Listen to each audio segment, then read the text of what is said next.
the Q&A. It's not really my thing doing these Q&As, but it just could be something interesting to do, I suppose. And it's just a way to also say thank you for all the support, everyone that follows me on YouTube. A special thank you for everyone at Patreon, everyone that's been there for years, and everyone that is coming in right now. So I'll try to answer as many questions that I can, and now let's get into this.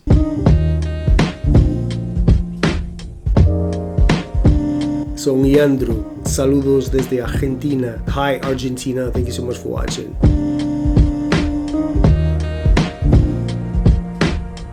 Oh, streaming my music on YouTube. I haven't done that. I'll try that. That's a thought. That's an idea. Something like Chilled Cow.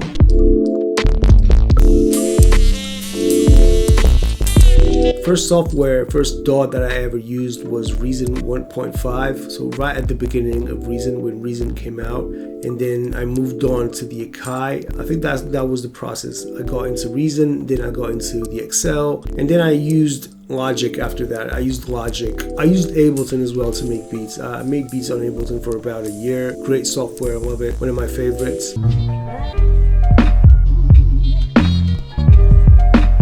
First of all, I don't consume as much music as you would think. I consume music when I'm driving sometimes. I'm listening to the Jazz Boys. That's what's been on my playlist in Spotify. Pete Rock, Easy Mo Beat. I always default back to Robert Glasper as well. I love hearing his stuff. I like listening to my records, which it doesn't have like a lot of hip-hop in here. I just have more jazz and stuff that I dig through. I spend a lot of time listening to new music to chop. That's a reality. I know people are like, yeah, but what kind of music do you listen to? I listen to the music I chop a lot. That's the biggest part of me, my music listening journey, is listening to stuff that I chop. On my record player right now, I had this Groover Washington, and I just randomly listening to Instagram. I do a lot of that. Just go through Instagram, see what people are playing, then follow them on Spotify, then have a playlist with that. I can actually open Spotify and tell you right now. Damu the Fudge Monk, Alpha Mist, Uteki, the Jazz Boys, I said that already. So that's what's been playing right now. But I kind of always move around. I love Damu the Fudge Monk actually.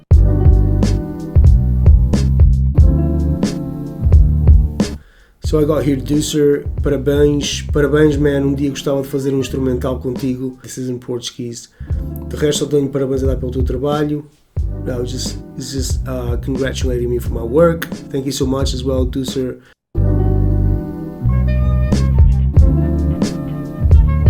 Classic record, Giant Steps, Coltrane. Yeah, somewhere around here in the back. Giant Steps, Coltrane, beautiful record for sure.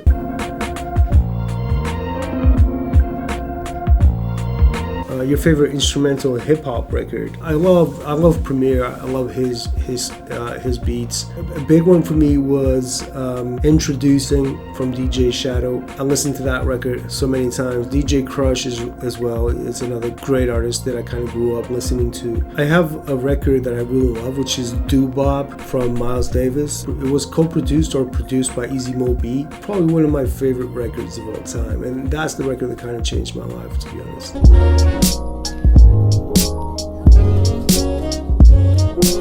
See, that's something that just makes me, it's bad for my ego, it's bad for my ego.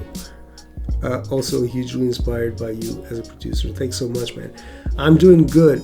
I'm doing really good. I just had a kid. I love my son a lot, and being able to do this for a living and making money off of that, it's been great. Like, there's always ups and downs. I'm just blessed. I come from a very poor family, bro, and being able to do this right now and being blessed with a kid at the same time, everything is great. And just with the family and all, it's been a bit hectic. I haven't done much work lately, basically because I just want to be with my kid, and it's been a bit hectic. But I have to look from the outside and look at my life, and I have to say that I'm blessed with what I have.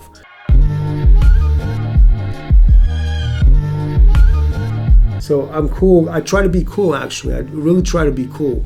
I got some mantras and stuff. I don't have any mantras, motherfucker. But I'm doing what I love for a living, which is making videos and making beats. So what's not to be cool about that?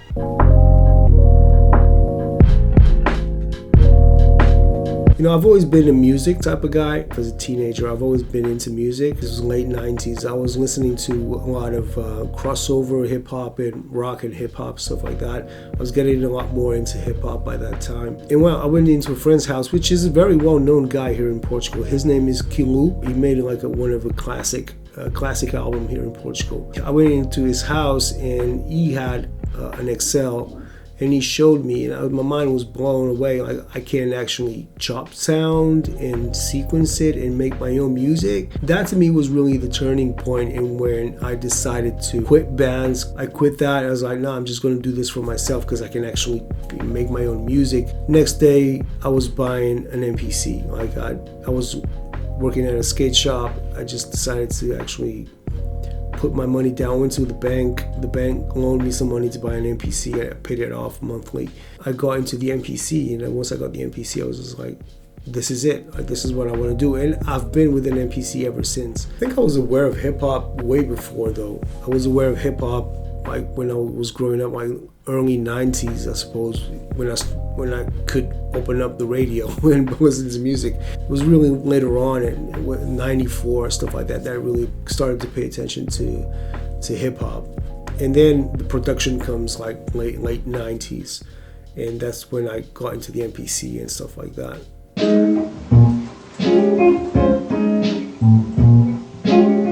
I take a long time to make beats, and I don't make beats in 5 minutes, so it's the whole process takes a long time. If I was to make a video like that, you probably wouldn't watch it, to be honest.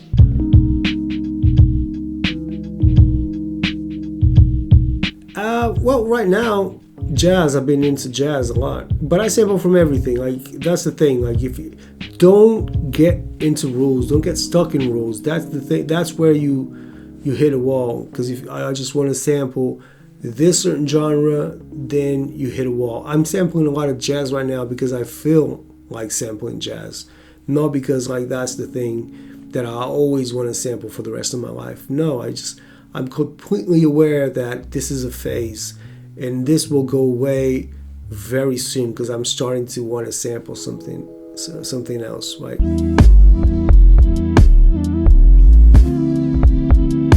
I've been thinking about that. I hope this COVID goes away so I can actually start traveling. I want to do that. Tokyo is on the top of the list for some digging sessions. So I'll definitely be going to Tokyo. I don't know if this year or next year, but I'll definitely be going to Tokyo.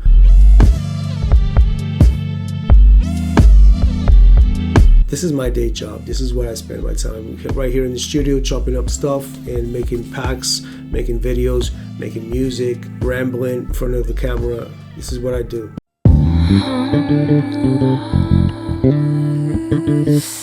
This is the same as before. I don't listen to hip hop as much as you think. I listen to a lot of instrumental music, actually. I didn't say that.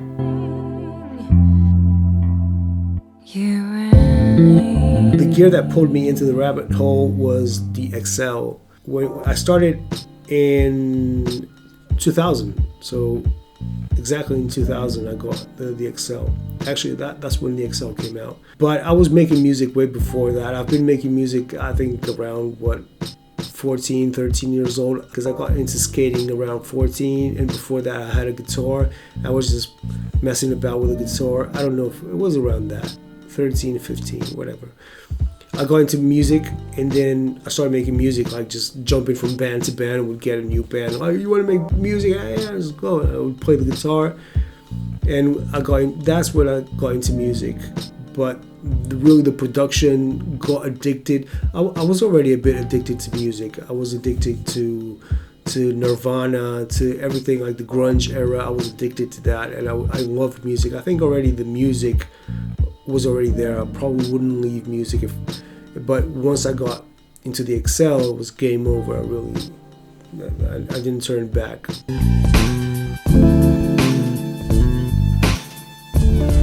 Are there any strategies that you suggest for finger drumming. I'm not a finger drummer. I suck at finger drumming. So I have a video on finger drumming. If you search my channel, finger drumming, you'll find something. But I'm not a finger drummer, and I tried sometimes. I tried to do something live, but I'm just really not that good.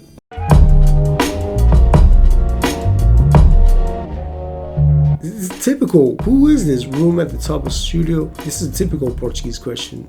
All the good music questions have been asked already. I don't follow football. Meh. I just don't follow football. I actually watched the Portuguese national team play. Actually, been a while since I've watched like that. I don't follow football. All the Portuguese people are just going to unsubscribe right now.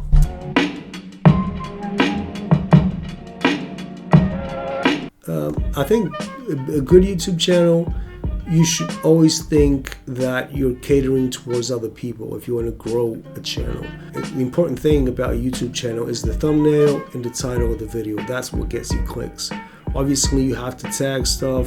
I said this a lot of times, even to my friends that want to start YouTube channels, is don't put your name in the title. Put like the name of or the brand of the machine you're using. It will get you more views. And I think that's one of the reasons why my channel kind of grew, because I was doing tutorials on the MPC, and a lot of people use the MPC, so it kind of steadily was growing. But if I was just look how I can make a beat and the name. Put my name on the title, I wouldn't grow. That just doesn't happen. So you have to put things that people are searching for, keywords that people are searching for, and that goes for everything. And if you're making music, a good way to name your songs as well.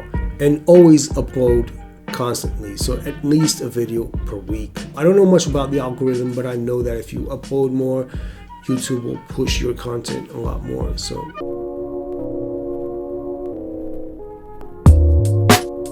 Who knows? I don't know. The dude seems like he has good vibes. Let's see if he plays. I wish he could play piano for me so I can sample his stuff.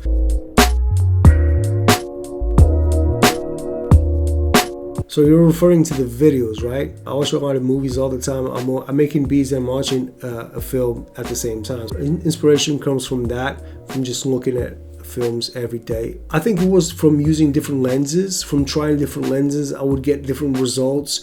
And from doing that, I would find different positions that I would really find interesting.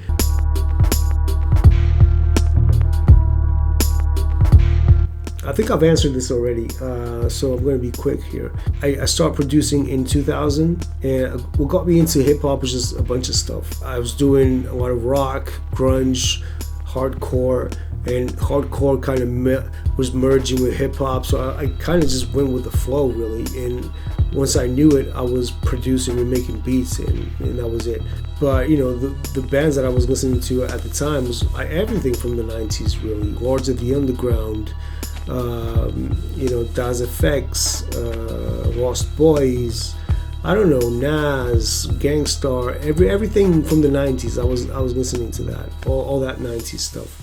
That's all I have for you today. So all the other questions on the post that I made will be answered during the live stream. Anyone can come in and ask any questions they want. And I'll be doing it next week. I'll say Wednesday, 18 p.m. Portugal time, which is London time as well. And it should be around that time. But that's it for today. Thank you so much for the questions. Peace. Take care.